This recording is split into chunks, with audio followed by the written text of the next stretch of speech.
Ngayon, sir, nung mga unang panayam, sa inyo ho mismo at maging sa DILG, nung una pa lang po, no, Pebrero pa nga lang po, may mga binabanggit na na mga factories po ng sigarilyo na illegal at may mga binabanggit pa nga na mga politiko, mga lawmakers from Northern Luzon, etc. etc. Pero hanggang balita lang po ito.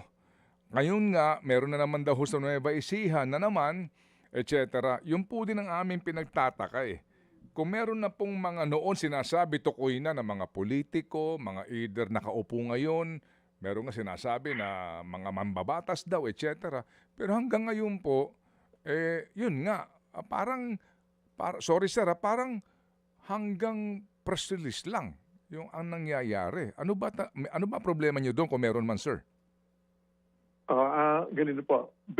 Base po kung pagbabasehan po natin yung intelligence reports. Kahit ako naman po, meron naman po akong nalalaman based on intelligence reports. Kaya lang po, pagsampa ho ng kaso, hindi naman po nag-excuse tayo. No? Pagsampa po ng kaso, yun pong trabahong binabanggit po ninyo, hindi ko po ito pinapasa sa PNP. No? Kaya lang, sila po ang nauna sa intelligence diyan at sila po yung may poder. At kumbaga trabaho po nila itong kaso na to. Kaya kami rin ho mismo, naghihintay ho kami sa investigation po ng CIDG dahil unang-una sila may kapasidad dyan.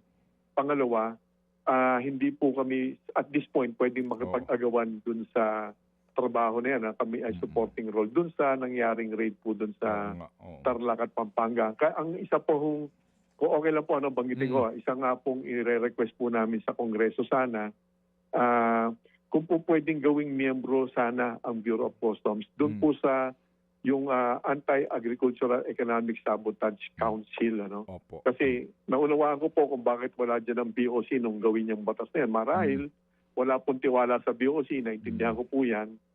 Kaya lang, kapag hindi po kami miyembro ng council na yan, lagi lang po kami aasa. Pag yan po ang ginamit na batas, kumbaga supporting role po ang BOC. At this point nga po, mayroon na po ako mismo sulat sa Office of the Solicitor General kung paano pwede namin gawin doon sa mga nahuli namin pero ibang topic na po yun. No? Okay. So, medyo komplikado po ito. No? So, doon po sa katanungan nyo, based on intelligence reports, meron po tayo. Kaya lang, pag yun ang ginamit natin, hindi po ito mananalo sa korte, madi-dismiss lang po ito. Kailangan po na solid na testimonya, ebidensya na pwedeng gamitin pagsampa po ng kaso sa korte po.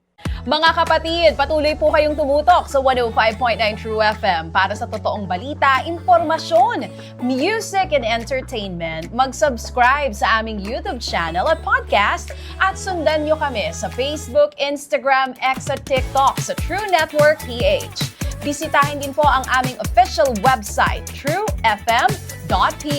At panoorin din kami sa True TV Signal, Channel 19. Kami po ang 105.9 True FM. Laging true sa'yo, kapatid.